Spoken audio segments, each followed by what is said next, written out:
இங்க ஒரு லேடிக்கு முகம் ஃபுல்லா டல்லா இருக்கு. அவங்களோட முகத்துல நிறைய டார்க் ஸ்பாட்னா இருக்கனால செக் பண்ணலாம்னு வந்திருக்காங்க. அவங்களோட முகத்தை மைக்ரோஸ்கோப்ல வச்சு ஜூம் பண்ணி பார்த்தா உள்ள குட்டியா ஒரு அழகான கிராமமே தெரியுது. அங்க உள்ள மக்கள் எல்லாரும் சந்தோஷமா வேலை பார்த்துட்டு இருக்காங்க. அந்த மக்கள் நம்ம முகத்துல இருக்கிற டார்க் ஸ்பாட்டுக்கான விதைகளா விதைச்சுக்கிட்டு இருக்காங்க.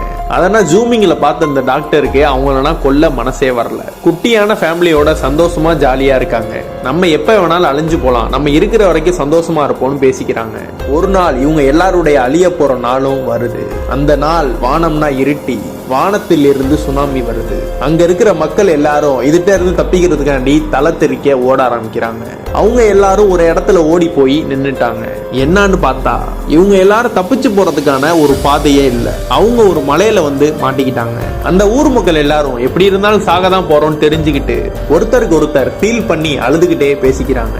இதனா மைக்ரோஸ்கோப் வச்சு இந்த டாக்டர் அந்த பொண்ணோட கண்ணத்துல பாத்துக்கிட்டு இருக்காங்க. இப்ப நான் சொன்ன கதை எல்லாமே இந்த பொண்ணோட கண்ணத்துலதான் அந்த குட்டி கிராமம் இருக்கு. இந்த கண்ணத்துல தான் அந்த டார்க் ஸ்பாட்ஸை விதைக்கிறானுங்க. சுனாமி எப்படி வந்துச்சுன்னா இந்த டாக்டர் அவங்க கண்ணத்துல இருந்து அந்த கிருமிகள் எல்லாம் போகணும்னு அந்த கிரீம் அந்த முகத்துல அப்ளை பண்ண அந்த முகத்துல உள்ள கிருமிகள்லாம் அழிஞ்சுக்கிட்டே வருது. ஒரு வழியா அந்த முகம் ஃபுல்லா அந்த கிரீமை தடவி அந்த முகத்துல உள்ள அந்த கிருமிகளை அழிச்சிடுறாங்க. அதுக்கப்புறம் தான் தெரியுது இது ஒரு ஃபேஸ் கிரீம் அட்வர்டைஸ்மெண்ட்னு.